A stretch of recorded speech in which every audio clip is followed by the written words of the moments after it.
wildlife. They're as much a part of America's heritage as her majestic mountains, cathedral-like forests, crystalline rivers, and rolling seas of prairie grass.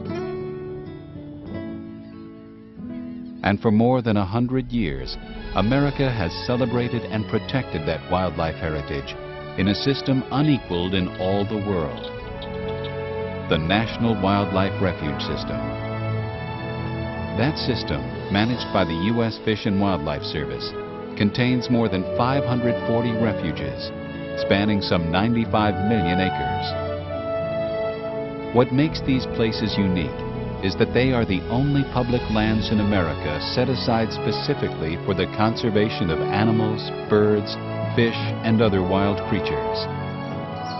And as a result, America's refuges provide some of the best wildlife-oriented recreation anywhere in the country. Whether it's fishing, hunting, hiking, or simply observing creatures in their natural homes, there's something for everyone at America's National Wildlife Refuges.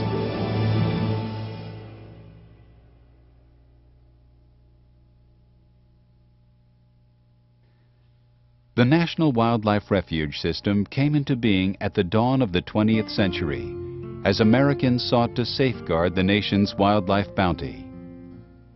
In that era, commercial hunters were pursuing big game into oblivion for antlers and hides, and taking birds in vast numbers for their meat and feathers. Conservationists took a stand at Florida's Pelican Island, a critical breeding ground for brown pelicans, white egrets, and other birds. In 1903, President Theodore Roosevelt established this tiny 5.5-acre island as America's first national wildlife refuge. And soon, other refuges followed. The Wichita Mountains Refuge was created in Oklahoma in 1905 to provide a haven for the American bison. Although these great shaggy beasts had once numbered in the millions, by the early 20th century, so few bison remained that the government had to ship 15 survivors from a New York zoo to form the starter herd for the new refuge. Other sanctuaries were decreed for pronghorn antelope and bighorn sheep. And after 10,000 elk starved to death on shrinking wintering grounds in Wyoming, the government established the National Elk Refuge in 1912 and launched a winter feeding program. In the 1930s, the devastating droughts of the Dust Bowl years dealt another blow to wildlife, drying out the prairie marshes that migratory waterfowl needed for nesting, feeding, and resting stops.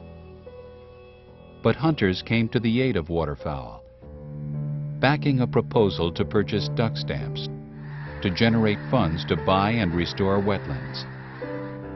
After the act passed in 1934, the nation's refuge chief, J. Clark Sawyer, drove around the country scouring the landscape for likely duck habitats.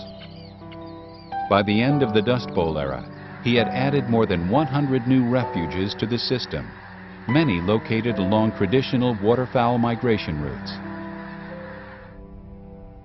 In 1980, the system grew once again, as the addition of vast acreages in Alaska provided protection to nesting grounds for millions of birds and habitats for everything from giant Kodiak bears to Pacific salmon. Now, more than a century after its founding, the system has expanded to include refuges in every state, as well as 5 territories. And the system takes in virtually every type of habitat in the nation, from the rainforest to the desert, and from the tundra to the tropics. These refuges provide places to rest and reproduce for literally hundreds of species of birds, mammals, fish, reptiles, and other creatures. Included in that tally are 250 threatened and endangered species, creatures that might not survive, but for the presence of these protected lands. To enhance the survival of all the species under their care, refuge employees work behind the scenes, improving habitats, building wildlife populations, and conducting research to learn how to better meet wildlife's needs. In this way, the refuge system is helping to ensure that the complex webs of life, woven over many thousands of years, remain intact for future generations.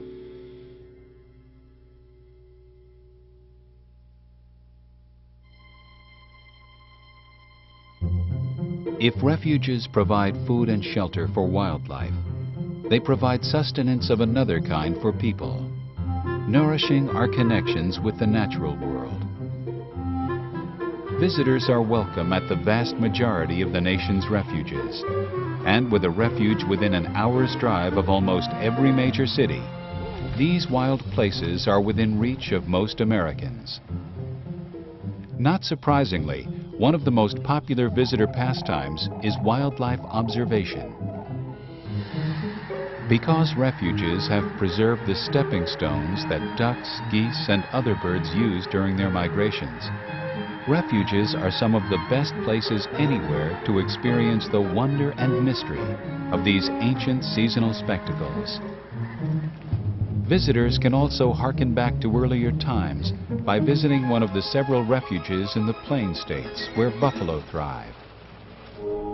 At the National Bison Range in Montana, visitors can witness an actual buffalo roundup. The refuge uses this annual event to monitor the animal's health and trim the herd to levels the grasslands can support.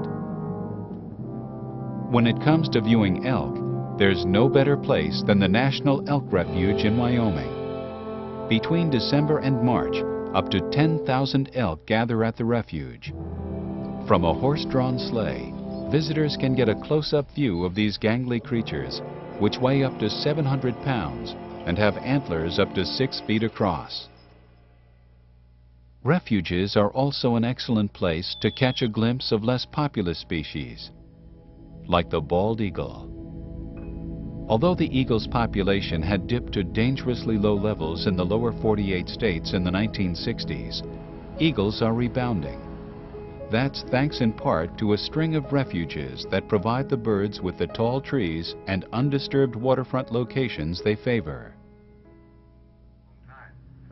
Visitors to a Texas coastal refuge can witness another special sight, one of only 2 migratory flocks of whooping cranes in the world. In the early 1940s, only about 18 of the tall, stately birds remained, making them one of the most severely endangered species on Earth. But by protecting the birds' wintering grounds, Aransas National Wildlife Refuge has helped the flock survive and expand to another refuge in Florida called Chassahowitzka. Having established a second migrating flock, refuge officials are guardedly optimistic about the whooping crane's future.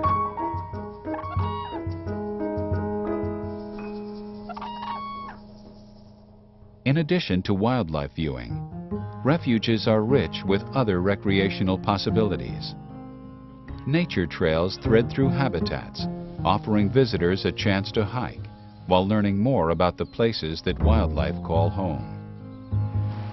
And the lakes, streams, and rivers included within refuge boundaries provide peaceful fishing on pristine waters, plus the chance to see wildlife from a different perspective.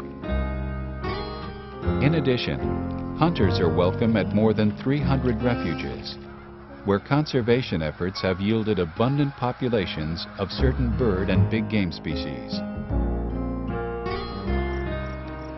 And for everyone, refuges offer opportunities to learn more about the natural world through interpretive talks and hikes, or through environmental education programs.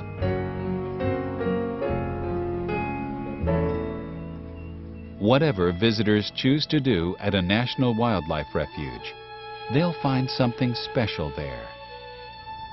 A respite,